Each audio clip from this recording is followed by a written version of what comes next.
I'm away at college. My father phones to rant about his latest mistress. I refuse to listen. I don't want to hear about this anymore. With torrential hurt, he says, well, if I can't speak with my daughter about this, who can I talk to? You'd think I'd have hated him, hoarding all this contraband knowledge, his lies and infidelities. It's like living with a dog that you can't house train. You hate the shit, but you keep hoping for the day that he finally gets it.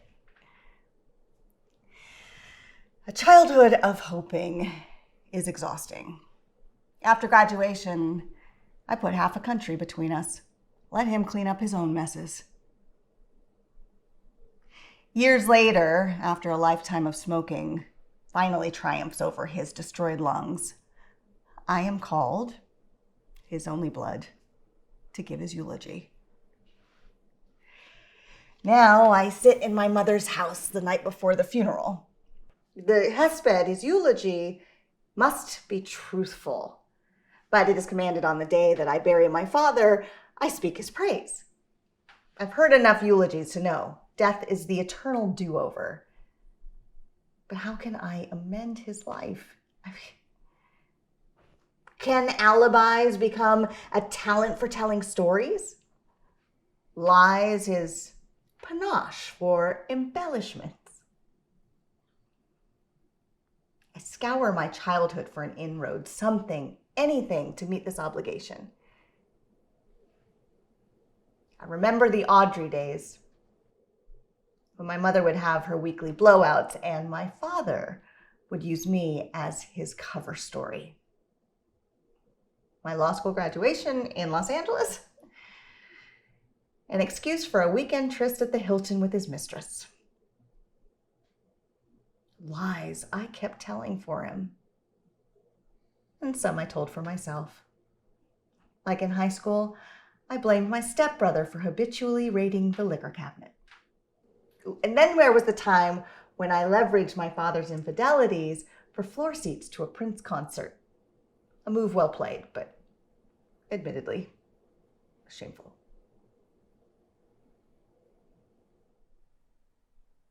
None of this helps with the eulogy.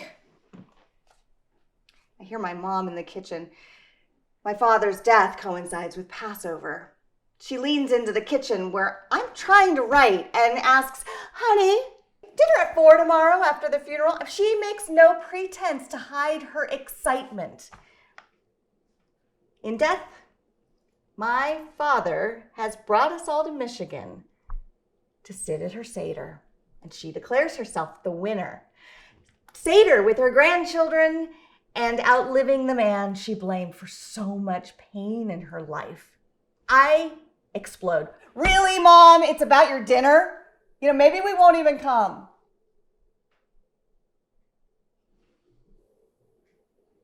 After another hour of not writing anything, I admit defeat. I am not the one to speak for my father.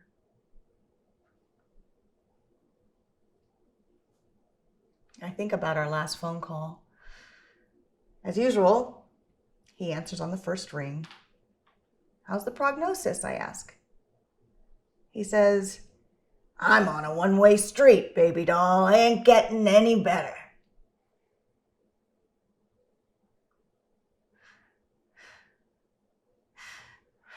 Remembering that call does me in.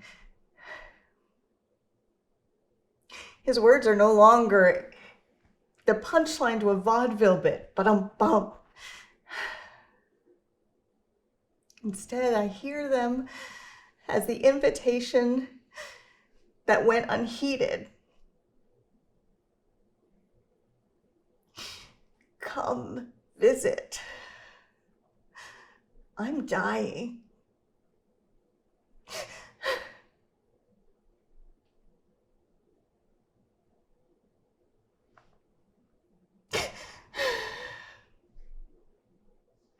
My mother rushes in to when she hears my sobs. And in the safety of her arms, we cry. Underneath all the years of anger and disappointment, the magnitude of all that is lost shakes the tree of memories.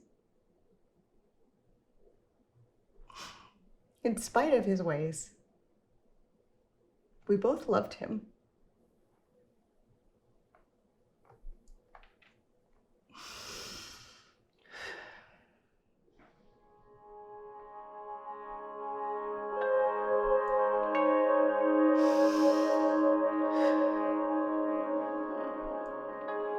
The Ira Kaufman Chapel is standing room only. My mother sits in a front pew on one side of the dais, my stepmother and her children on the other. Two mistresses that I can't name keep their distance. I don't recognize most of the other people. I find that comforting. Part of his life unentwined with mine, exactly how it should be. Placing my notes flat on the podium, pulling my reading glasses from their case, I am ready. With one deep, clarifying breath, I embrace the courage to tell a different story for my father. It begins with the words,